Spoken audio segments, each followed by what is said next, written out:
Эд шидтэй хувилгаан лам нарын тухай амд амжсан яриа. 1-р хэсэг. Гайхамшигтай эрдэм номтой онцгой хувьдастай дамаг болж мөнхөрсөн хувилгаан лам нар Монголд олон байсан гэдэг. Тэдний ихэнхийг 1937 онд ногоо малгайтнууд хувьсгалын эсэргүү хэмээн буудан хороож 700 гаруй сүм хийдийг үнсэн товрог болгосон байдаг. Нутаг усныхаа зон олны дунд дамаг болж мөнхөрсөн хувилгаан шидэт лам нарын онцгой хувьдас эд шидийн тухай амд амжсан яриа олон бий. Амтан болж хувирдаг хувилгаан гипил. Энэ хачирхалтай явдал 30-аад оны хэлмэгдүүлэлтийн үед болсон гэдэг. Хүрээ хийдэд олон жил шавлан суусан гипил гэдэг лам юр бусын эд шид увдсыг эзэмшсэн хүн байжээ.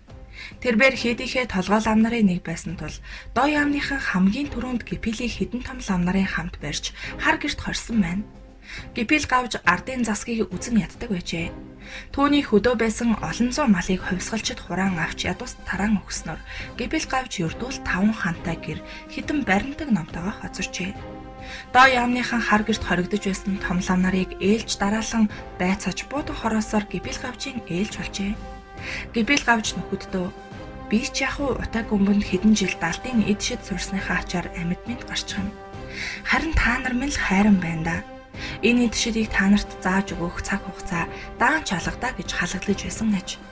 Ингээд нэгэн өдөр буутай цэрэг ирж гипил гавжийг доо яамны мөрдөн байцаагч руу тулсан байна. Байцаалд авчирсан гэр нь хар гэрээс нилээд зайтай байжээ.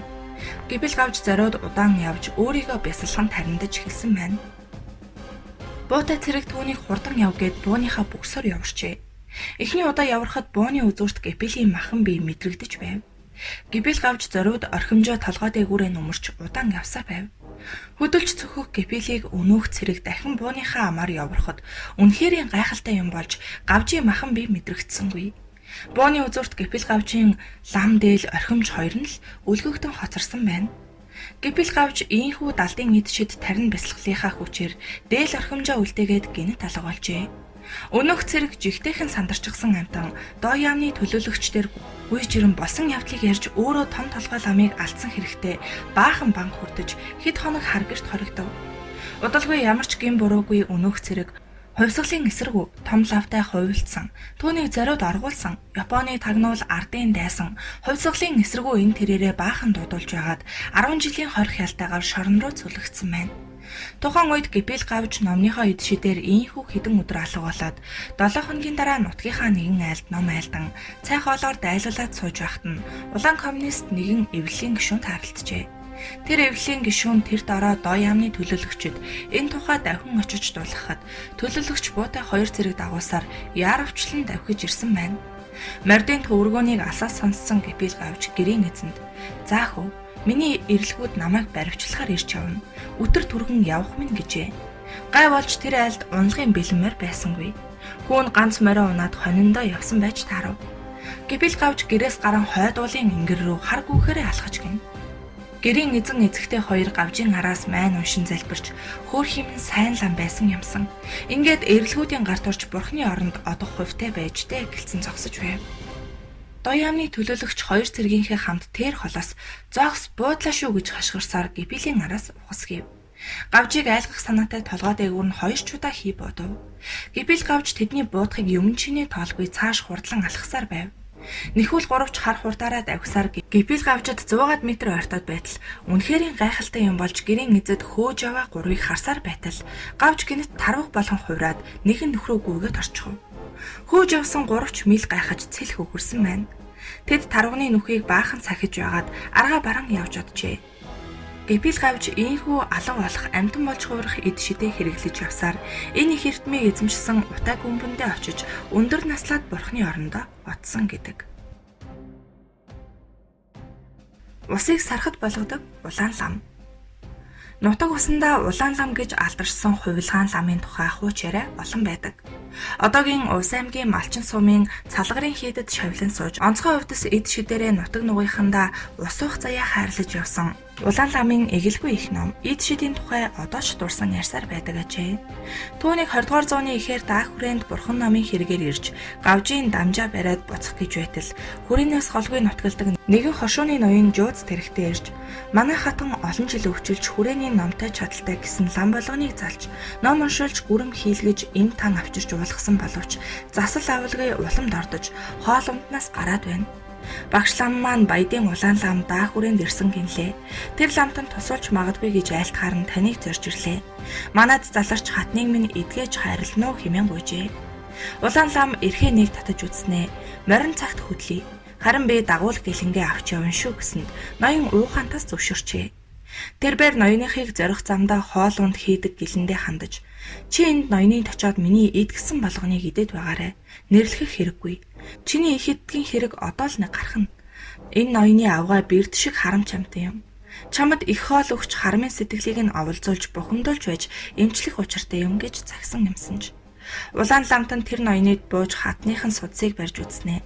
Чи яасан харамч хахир хүн бэ? Харамч хахир учраас нутгийг чинь номтой лам чамд хараал хийжээ.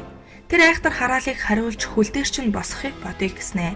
Ноёнд хандаж даруйхан насгүйдсэн эрэг гаргаж бүх махыг нь гэдэс дотортой чануулчих хэмээн айлцсныг ёсоор олгожээ.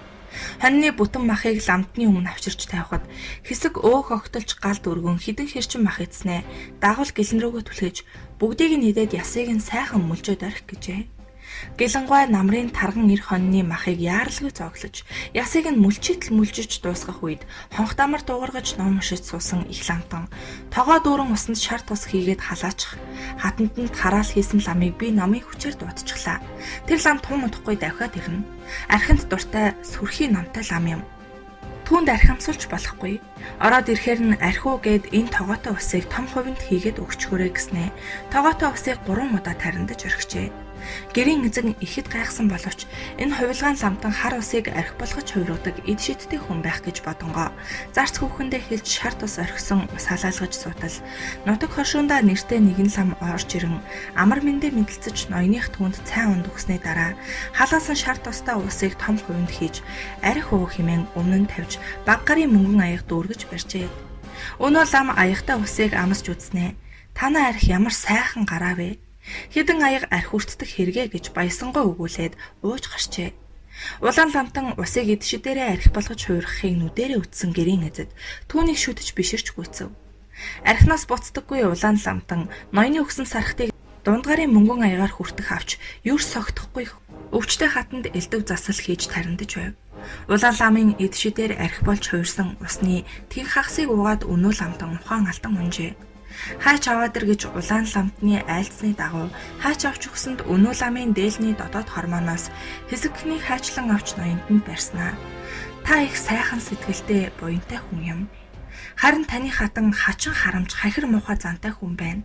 Энэ ламтан нэгэнтээ танаад ирж архив гэж нэхэхэд танаа хатан ихэд басамжилж харааж зүхэд аягны амсарч зуулгалгүй хөөж гаргасан юм байна. Архи амсуулахгүй харааж зүсэнд нь гомдоод танаа хатанд хараал хийжээ. Хараалыг нь би хариулчихлаа. Энэ ламд огт муу юм санаж болохгүй. Маргааш өглөө сэрхээр нь хатантаа уучлалт гуйж, архитарсаар цайн дайлж, гарынхаа бэлэг өгөөд явал. Бэлгэнд гар татаад хэрэггүй шүү. Та нар энэ ламыг хичнээн хүндэлж найрсан харьцан тэр чинээрээ та нарт тус болох юм байна. Дотоод хормоноос нь авсан энэ даавны үдсийг хайж болохгүй. Хадганд боогоод авдрандаа хийчихээрэй. Одоо хатныг хоолнд оруулах арга бодноо. Тогоондоо 2 шанаг ус хийчих гээд тангийнхаа уутыг нээж атах хөрөхгүй цагаан будаа авч тогоонд хийгээд зөөлөн галаар сайхан агшаачаарай гэжээ. Удсанчгүй атах хөрөхгүй цагаан будаа хөөж тогоод үрхэд тос тавс хийлгэж сайхан амтлуулад хоолноос гараад удсан хатанд том аяг дүүргэн бариулж бүгдийг нь хүртчих гэжээ. Тэгтэл хоол идэх нь байтгаа өндрийг нь чавч чаддаггүй хатан өндөөж суугаад амтрхан идэж дуусгаад за чи одоо ямар ч хоол иддэг болно. Үүнээс хойш баян ноён барлаг зарц хинч байсан аашилж загнаж хоол унд хармалхаа бойл.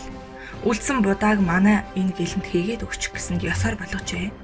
Өдөр шунтах цаг болоход тусгаалan бариулсан гэрт улаан лам гэлэн хоёрыг унтуулж архитарсаар харамгүй дайлжээ. Маргааш өглөө нь хатан эвэрүүл болчихсон байжээ. Салгарын хүрээний хамб улаан лам гэж ийм шидтэй лам байсан гэдэг.